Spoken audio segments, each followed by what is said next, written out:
God's sovereignty always overrides human strategy, and Jesus always transforms sufferings into glory. Welcome to day 77 of the 180-day Bible journey. Today, betrayal can break the heart, yet God's power still holds the story, and we see the glory even unfolding even in the midst of the betrayal.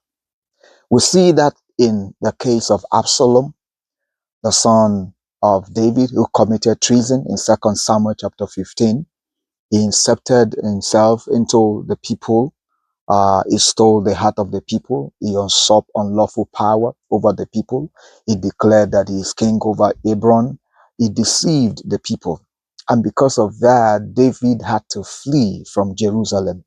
He left behind his 10 concubines. He left the priest. He left the ark. But betrayal always hurt the most from people that are closest to us. And David felt that.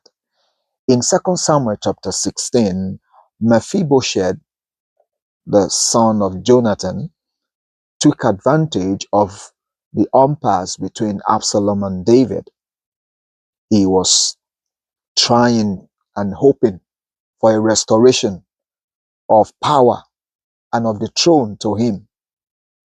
You know, sometimes the enemy might take advantage when there is a gap, but however, we should be on the lookout. And we see also Shimei, also from the house of Saul. He began raising curses upon David. Ahithophel gave a damaging counsel to Absalom to take advantage, to take his father's concubines. David was reading all this judgment. He was seeing it, but he didn't retaliate. Now, David's restraint shows his trust in God's justice system. Things might not be going our way, but the more we trust in God, who is a just judge, the more we'll come out winning at the end of the day. In 2 Samuel chapter 17, Absalom is presented with two advices. One from Ahithophel and the other one from the friend of David. God allowed Ahithophel's advice to be ignored. So God's sovereignty at times, and most at times, it usually overrides human strategy, especially when it is against the people that God favored. In this case, David. In 2 Samuel chapter 18, because of the gathering, because of the enmity between Absalom leading the Israelite against David and his people, David fought against Israel. And they lost 20,000 people, men, that day.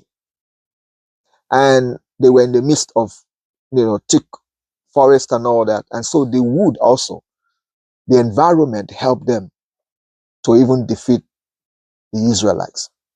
Later, in the midst of that war, Absalom's long hair caught, some tree branches. And that was how it was hanging between, it was suspended from the earth for some time. And Joab later killed Absalom. And David mourns for him.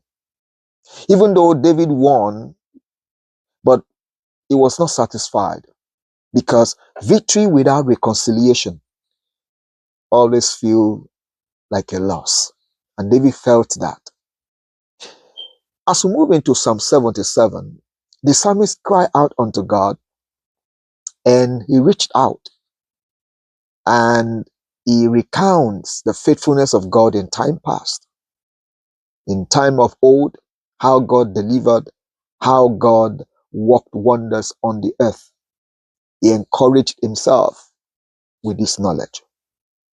When we remember God's power, what he did in time past, his testimonies, his deliverance, it brings peace, it brings tranquility, even in our present pain.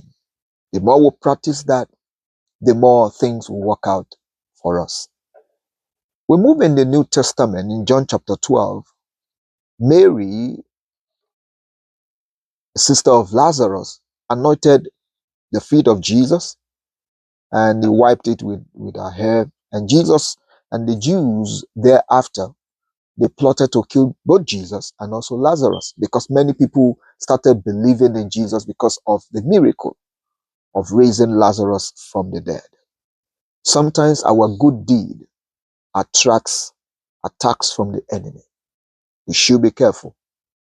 We should be prepared. We should be expert. When we do good things, giving glory to God, it attracts the enemies also to attack us. Jesus later rode the majesty into Jerusalem, and Jesus talked about the sacrifice that we also need to go through when we serve him. Later on, we saw God affirming Jesus when his voice came from heaven.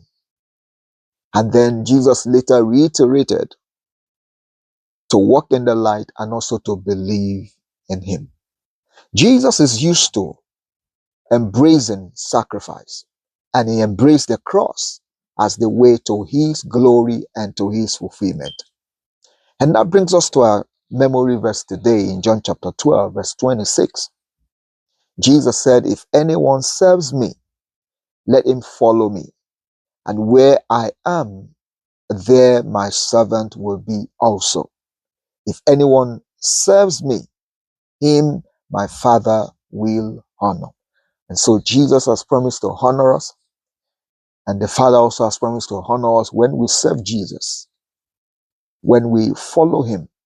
I believe as we journey in this 180 day, as we learn more about Jesus, we learn to follow him, we learn to believe in him, we learn, and the Lord will help us to also to serve him so that the Father might bring honor to our lives. And that's bring us to the end of our review today. I long to see you tomorrow at the 78. Thank you. I'm Alan Olongshola, and I'll see you tomorrow. God bless you.